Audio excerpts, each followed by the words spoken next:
semua, kami dari kelompok 2. Halo semua, perkenalkan nama saya Viola Zida Widiansari, absen 35. Halo, perkenalkan nama saya Mazaya Alisa Satrio, absen 15.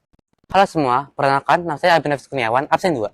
Halo guys, perkenalkan nama saya Irfan Rahman dari absen 11. Halo, nama saya Alfiandri Alfalbani, absen 5.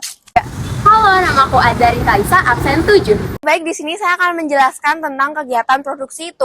Jadi, kegiatan produksi adalah bagian yang penting dalam suatu perekonomian. Tanpa adanya kegiatan produksi, maka akan sulit menambah produktivitas dalam kegiatan ekonomi. Kegiatan produksi sendiri adalah proses dalam kegiatan ekonomi untuk menciptakan, menghasilkan, dan membuat barang ataupun jasa. Nah, sekarang saya akan menjelaskan tentang faktor-faktor produksi.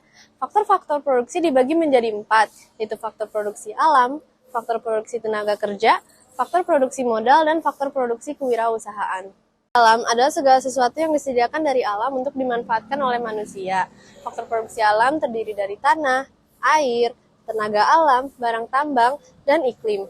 Ada faktor produksi tenaga kerja. Faktor produksi tenaga kerja merupakan kegiatan manusia dalam proses produksi untuk menciptakan atau menambah nilai guna barang atau jasa. Faktor produksi modal adalah semua yang diciptakan bertujuan untuk menunjang proses menghasilkan jasa atau barang. Dan yang terakhir, faktor produksi kewirausahaan. Faktor kewirausahaan adalah kemampuan intelektual seseorang untuk mengelola atau menyatukan ketiga faktor produksi sebelumnya dalam suatu proses produksi.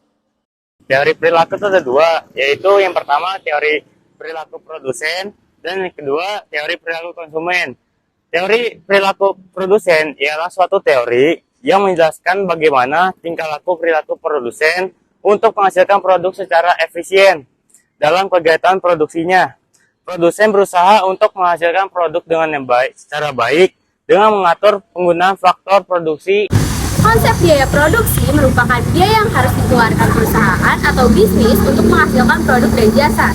Biaya ini mencakup semua hal yang dikeluarkan dari awal sampai barang siap dijual ke konsumen atau pasar.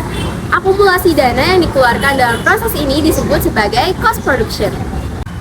Nah, ada 3 unsur-unsur biaya produksi. Yang pertama ada bahan baku langsung atau direct material. Yang kedua ada tenaga kerja langsung atau direct labor. Yang ketiga ada overhead pabrik atau factory overhead.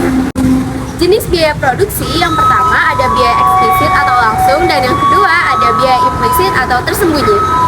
Macam-macam biaya produksi. Yang pertama ada biaya tetap atau fixed cost, yang kedua ada biaya variable atau variable cost, yang ketiga ada biaya semi variable atau mixed cost, yang keempat ada biaya rata-rata atau average cost, dan yang terakhir ada biaya marginal atau margin cost.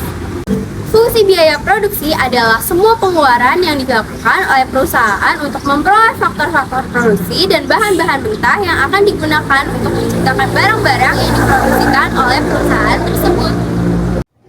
Konsep penerimaan. Dalam ekonomi mengacu pada jumlah uang atau pendapatan yang diterima oleh produsen atau penjual sebagai hasil dari penjualan barang atau jasa. Terdapat beberapa jenis penerimaan yang penting. Pertama, penerimaan total.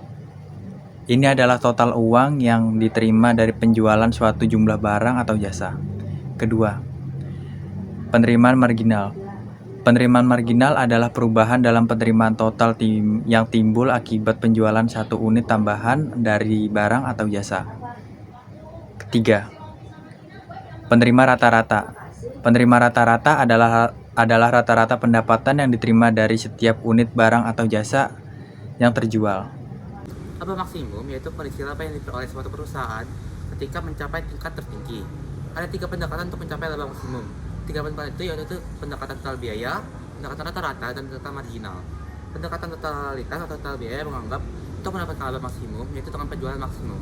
Penjualan maksimum akan membuat suatu laba semakin besar. Pendekatan rata-rata sendiri akan melihat keuntungan dari perhitungan laba per unit. Pendekatan rata-rata ini melihat laba dari selisih harga penjualan dengan biaya produksi rata-rata per unit. Laba maksimum pada umumnya menggunakan pendekatan marginal. Apa itu pendekatan marginal? Pendekatan marginal dilakukan dengan membandingkan penerimaan marginal dengan biaya marginal. 3. Terima kasih telah menyimak dan menyaksikan video dari kelompok kami. Bye!